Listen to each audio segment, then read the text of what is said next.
जय हिंद दोस्तों। तो कैसे हैं आप लोग। उम्मीद है कि आप लोग जो है बिहार होमगार्ड का तैयारी कर रहे होंगे।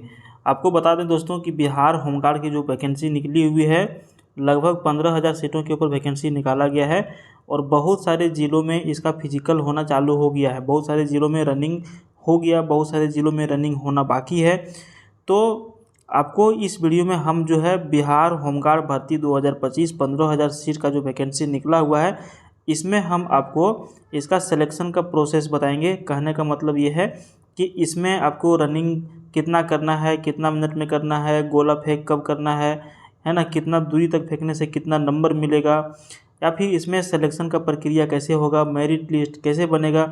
तो ये सारा जानकारी जो आपको आपके परीक्षा से पहले, फिजिकल से पहले इस वीडियो को एक बार देखना बहुत ज़्यादा ज़रूरी है। वीडियो के अंत तक आप बने रहिएगा तो हम आपको सारी डिटेल्स इसका ऑफिशियल वेबसाइट से ही आपको हम बताएंगे, जहाँ पे इन्होंने सारी बातें को लिख के रखा हुआ है। ठीक है, दौड़ से पहले इस वीडियो को देखना ज़रूरी है, तो ही आप इन सारी सवालों का जो है आंसर, सवालों का जो है जवाब आप जान पाएंगे। ज्वाइनिंग के लिए आपको कितना नंबर लाना होगा ये मुख्य बात है, क्योंकि देखिए मेरिट लिस्ट जब बनता है ना तो वहाँ पे आपका नंबर अधिक होना ज़्यादा ज़रूरी हो जाता है। तो चलिए इसका ऑफिशियल वेबसाइट पे हम आपको लेकर के चलते हैं। चैनल को पहली बार विजिट कर रहे हैं तो इस तरह का वीडियो देखने के लिए हमारे चैनल को ज़रूर से ज़रूर सब्सक्राइब कर लीजिएगा। चलिए, तो देखिए फ्रेंड्स, अब हम लोग हैं इसके ऑफिशियल वेबसाइट के ऊपर, जहाँ पे आप देख पा रहे हैं बिहार सरकार। ठीक है, बिहार सरकार के तहत जो है बिहार के विभिन्न जिलों में स्वयं सेविक गृह रक्षकों का स्वच्छ नामांकन, यानी कि विज्ञापन संख्या 1/2025 में बिहार का होमगार्ड के लिए स्वच्छ नामांकन। यहाँ पे 1 नंबर में आप ध्यान देंगे, बिहार के विभिन्न जिलों के लिए गृह रक्षा वाहिनी की स्वयंसेवी गृह रक्षकों के 15,000, हिंदी में भी स्पष्ट लिखा हुआ है 15,000 रिक्त पदों पर नामांकन हेतु आवेदन पत्र आमंत्रित किए जाते हैं।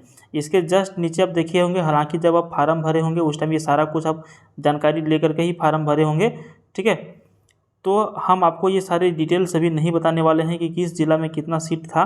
हम आपको जो ज़रूरी चीज़ें हैं जिसके लिए हम आपको ये वीडियो को लेकर के आए हैं उसके लिए हम आपको जो है सारा कुछ यहाँ पे बताएंगे। स्वच्छ नामांकन हेतु अर्हताएँ, ये जो है फार्म भरने के लिए क्या क्या ज़रूरी था इसके बारे में यहाँ पे सारा कुछ बताया गया है। हम इसमें जो है बहुत ही ब्रीफ में थोड़ा सा जानकारी आपको दे देते हैं। अभ्यर्थी जो है बिहार का नागरिक होना चाहिए, उसका उम्र न्यूनतम 19 वर्ष से लेकर के 40 वर्ष के बीच होना चाहिए। शैक्षणिक योग्यता जो है माध्यमिक या फिर इंटर उच्च माध्यमिक यानी कि इंटरमीडिएट कम से कम पास होना जरूरी था। ठीक है, उसके बाद यहाँ पे देखिए 4 नंबर में शारीरिक योग्यता, अभ्यर्थी को शारीरिक रूप से कठिन मैदानी कार्य करने में सक्षम होना चाहिए। अब हम लोग आते हैं सबसे प्रमुख, जिसके लिए हम आपके वीडियो लेकर के आए हैं 5 नंबर, शारीरिक मापदंड। सबसे पहले यहाँ पे हम आपको बता देते हैं ऊंचाई। ऊंचाई कितना होना चाहिए डिटेल में समझिएगा। मान के चलिए आप फार्म भर दिए हैं, उस टाइम आपको जानकारी नहीं मिल पाया तो डिटेल में समझिएगा, सारा कुछ आपको बताने वाले हैं। देखिए ऊंचाई, सीना, चरित्र, ऑनलाइन आवेदन की प्रक्रिया के बारे में हम नहीं बात करेंगे। इसके आगे जो है जो आपका जो नंबर जो मिलेगा ये सबसे सबसे ज़्यादा महत्वपूर्ण है। ठीक है, यहाँ तक आने में भी थोड़ा सा समय लगेगा, हम लोग स्टार्टिंग से समझते हुए चलते हैं। ठीक है, चलिए यहाँ से हम लोग चालू करते हैं। ऊंचाई क्या होना चाहिए। ठीक है, तो सभी वर्गों के पुरुष अभ्यर्थी पूर्णिया एवं कोसी प्रमंडल के जिलों को छोड़कर, पूर्णिया और कोसी प्रमंडल के जो जिला हैं उनको छोड़ करके न्यूनतम ऊंचाई 5 फीट 4 इंच, जिसको सेंटीमीटर में कहा जाए तो 162.56 सेंटीमीटर होनी चाहिए। पूर्णिया एवं कोसी प्रमंडल के जिलों में पूर्णिया, अररिया, किशनगंज, कटिहार, सहरसा, सुपौल एवं मधेपुरा जिला के जो पुरुष अभ्यर्थी हैं उनके लिए 5 फीट 2 इंच यानी कि 157 सेंटीमीटर होना चाहिए। सभी वर्गों की महिला अभ्यर्थी के लिए 153 सेंटीमीटर होना चाहिए। ये सभी लोग जान गए। सीना यहाँ पर जो है भैया, सीना आपका जो है बिना फुलाए 31 इंच यानी कि 79 सेंटीमीटर होनी चाहिए। समझ गए, बिना फुलाए 79 सेंटीमीटर आपका होना चाहिए। वहीं पूर्णिया, अररिया, किशनगंज, कटिहार, सहरसा, सुपौल एवं मधेपुरा के लिए 30 इंच है, 76 सेंटीमीटर होना चाहिए। जो थर्ड जेंडर के अभ्यर्थी भरे होंगे फार्म का, उनका जो है सारा कुछ नापी वगैरह जो है महिला के हिसाब से होगा। और यहाँ पर स्पष्ट रूप से लिखा हुआ है सभी वर्गों के महिला अभ्यर्थी के लिए सीना की मापी नहीं होगी। चरित्र आपका अच्छा होना चाहिए था, ये कागज़ आप लोग बना लिए होंगे। अब हम लोग आते हैं इसका क्या चीज़ करने पर कितना नंबर मिलेगा। डिटेल में समझिएगा। 8 नंबर शारीरिक योग्यता फिर दक्षता परीक्षा। 1 नंबर में स्पष्ट बोला गया है कि शारीरिक योग्यता दक्षता परीक्षा जिला स्तर पर आयोजित की जाएगी। जो आपका जिला है वही के मुख्यालय के हिसाब से आपका जो है तिथि तय होगा और उसी के अनुसार से आपको यहाँ पे फिजिकल के लिए बुलाया जाएगा, जो कुल 15 अंकों का होगा। ठीक है, जो टोटल 15 अंक का होगा। शारीरिक योग्यता दक्षता परीक्षा क्रमबद्ध होगी जो निम्नलिखित है। अभ्यर्थियों के बायोमेट्रिक रजिस्ट्रेशन एवं सत्यापन के उपरांत सर्वप्रथम दौड़ होगा। सबसे पहला क्या होगा, दौड़ कराया जाएगा आपको। निर्धारित समय में दौड़ पूरा नहीं कर पाने वाले अभ्यर्थी असफल घोषित कर दिए जाएंगे।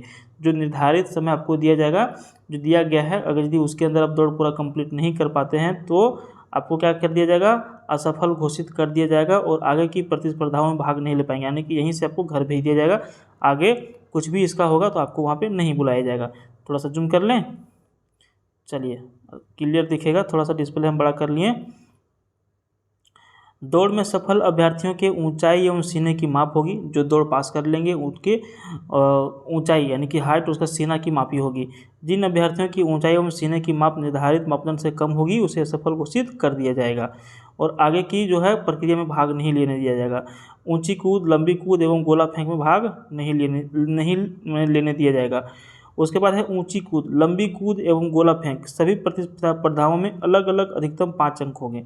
ठीक है, प्रत्येक अभ्यर्थी को ऊंची कूद, लंबी कूद एवं गोला फेंक तीनों प्रतिस्पर्धाओं में अधिकतम 3 मौका दिया जाएगा। 3 मौका आपको मिलेगा, ध्यान रखिएगा, 3 मौका आपको मिलेगा।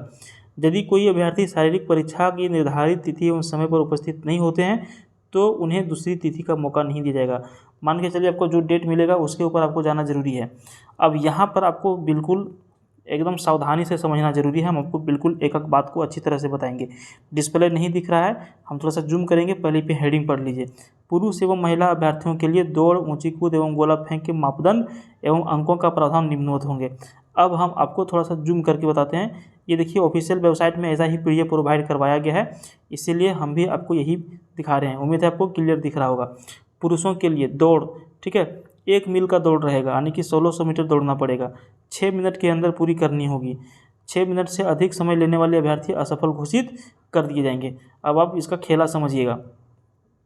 इसमें सबसे पहले क्या रखा गया है, ऊंची कूद रखा गया है। ठीक है, जो 6 मिनट में दौड़ गए हैं वो पास हैं, जो 6 मिनट से अधिक समय ले लिए हैं वो रनिंग में फेल हो गए हैं।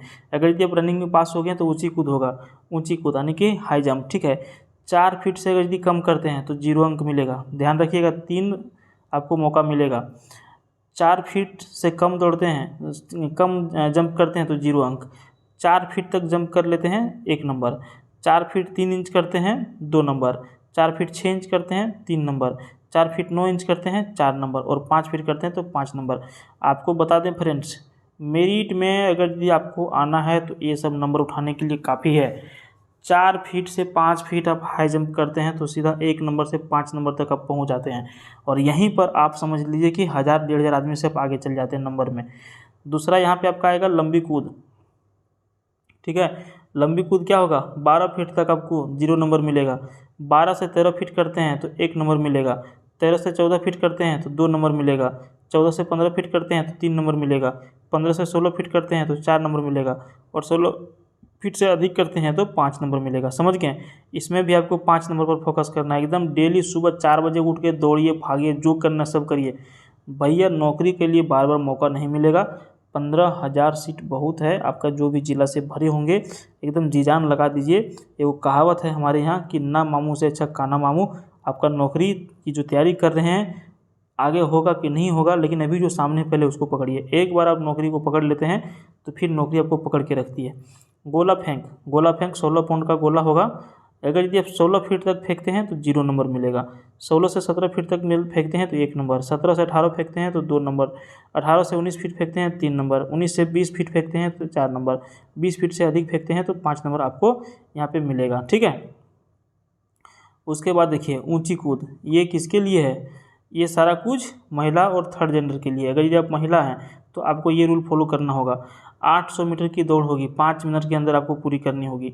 5 मिनट से अधिक समय लेने वाले अभ्यर्थी को असफल घोषित कर दिया जाएगा। महिला कितना, 5 मिनट में 800 मीटर। पुरुष कितना, 6 मिनट में 1600 मीटर।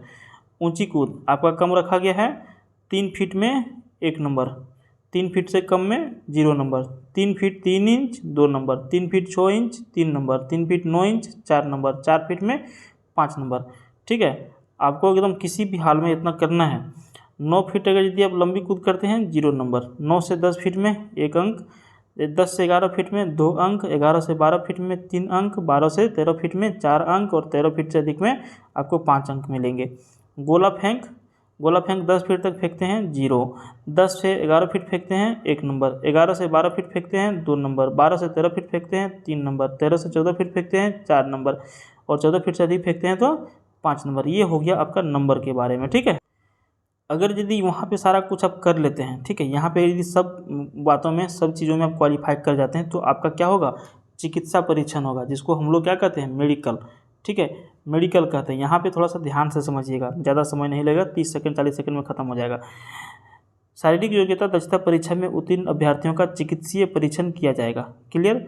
आँख, कलर ब्लाइंडनेस, श्रवण शक्ति, फ्लैट फुट, नॉकिंग नी, हकलाहट सहित अन्य शारीरिक मापदंडों की जांच की जाएगी। जितना आर्मी वगैरह में किया जाता है इतना यहाँ पर भी किया जाएगा।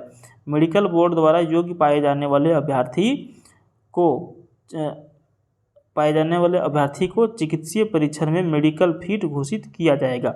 इस क्रम में यदि किसी अभ्यर्थी को मेडिकल बोर्ड द्वारा किए गए चिकित्सीय परीक्षण पर कोई आपत्ति हो तो अभ्यर्थी द्वारा अपना अपील आवेदन जिला पदाधिकारी अथवा उसके द्वारा प्राधिकृत पदाधिकारी के समक्ष 24 घंटे के अंदर यानी कि 1 कार्य दिवस के अंदर दायर किया जा सकेगा।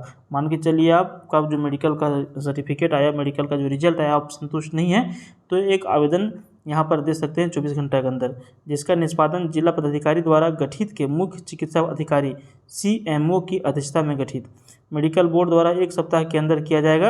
यानी कि 1 सप्ताह के अंदर उसके ऊपर जो है रिजल्ट आपको दिया जाएगा कि आपका सवाल सही है या फिर गलत है। सबसे बड़ा बात है कि यदि इतना सब कुछ कर लेते हैं तो आपका होगा मेरिट लिस्ट जारी, मेगा सूची।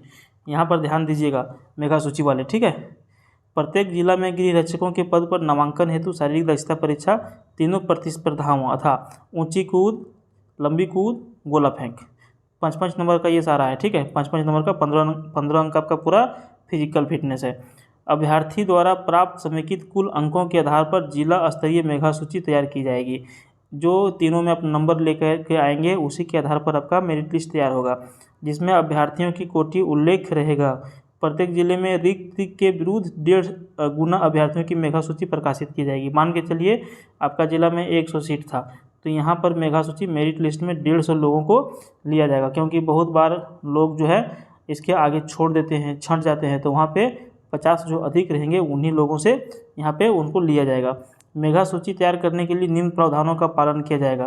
पहला तो ये है कि शारीरिक योग्यता दक्षता परीक्षा में 2 या 3 से अधिक अभ्यर्थियों के समान अंक प्राप्त करने की दशा में अधिक उम्र वाले जो लोग रहेंगे उनको यहाँ पर प्रीफर दिया जाएगा। ठीक है, उसके बाद समान प्राप्तक एवं समान जन्मतिथि की दशा में उच्चतर शैक्षणिक अर्हता वाले अभ्यर्थी को मेगा सूची में स्थान रखा जाएगा। मान के चलिए आप 12th पास हैं और आपका और किसी का जो PG पास है उनका सेम नंबर है तो पहले PG वाला को प्रीफर दिया जाएगा, आपको बाद में दिया जाएगा। ठीक है, उसके बाद शैक्षणिक योग्यता समान होने की दशा में पद के लिए आधारित न्यूनतम अर्हता परीक्षा इंटरमीडिएट के अधिक अंक प्राप्त करने वाले अभ्यर्थी का स्थान मेगा सूची में उच्चतर पर रखा जाएगा। माने कि आप भी इंटर पास हैं, हम भी इंटर पास हैं और हम लोगों का दोनों को मान के चलिए 13 नंबर आया है, लेकिन हम लोगों को यहाँ पे मेगा सूची में ऊपर किसको रखा जाएगा, जिसका इंटरमीडिएट में सबसे बेसी नंबर होगा उसको। समझ गए। उसके बाद है यदि स्वच्छ नामांकित गृह रक्षक मेडिकली अनफिट पाए जाते हैं, किसी कारणवश उनका कैंडिडेचर जो है रद्द किया जाता है, उसके द्वारा त्यागपत्र समर्पित करते हैं तो ऐसी स्थिति में मेगा सूची में निचले क्रमांक पर अवस्थित कोटि के प्रतिरक्षक अभ्यर्थी को नियमानुसार नामांकन किया जा सकेगा। अब ध्यान रखिएगा इसमें क्या बोल रहा है कि मान के चलिए 100 लड़का का एक बार में ऑफर लेटर आ गया। ठीक है, ऑफर लेटर आ गया, लेकिन अब एक जो है जिसका नंबर 88 है वो क्या किया, ये नौकरी को छोड़ दिया। नौकरी को जैसे छोड़ेगा अपना त्याग पत्र देगा ना, तो जो 101 नंबर में जो वेटिंग लिस्ट में है उसको इसके जगह पर ले लिया जाएगा। समझ गए, ये भी इसमें प्रावधान किया गया है। अभ्यर्थी का चरित्र जो है वो अच्छी तरह से यहाँ पे पहले आप लोगों ने कर लिया होगा। तो भैया आपको हम बता देते हैं कि अगर यदि आपका दौड़ नहीं हुआ है तो इन सभी बातों को ध्यान में रखेंगे, डेली प्रैक्टिस करते रहेंगे। मेन आपका देखिए यहाँ पे दौड़ है, गोला फेंक है ऊंची कूद और लंबी कूद है। ये आपका 3 चीज़ है मेन, और तीनों चीज़ के ऊपर ही आपका इसमें नंबर मिलेगा। अब आपको हम बता देते हैं कि ये फार्म कब से कब भरा गया था। तो ये फार्म जो है अंतिम तिथि रखा गया था 16/4/25 के मध्य रात्रि तक। इनमें कोई भी विस्तार डेट नहीं किया जाएगा। डाक या हाथों हाथ अन्य माध्यम से भेजे गए आवेदन स्वीकार नहीं किया जाएगा। अगर यदि आप डाक के माध्यम से हाथों हाथ जमा किए होंगे तो आपका फार्म रिजेक्ट हो गया होगा। तो इस वीडियो में इतना ही। वीडियो कैसा लगा आप हमें कमेंट करिए, और इस तरह का वीडियो देखना चाहते हैं तो चैनल को सब्सक्राइब करिए। धन्यवाद।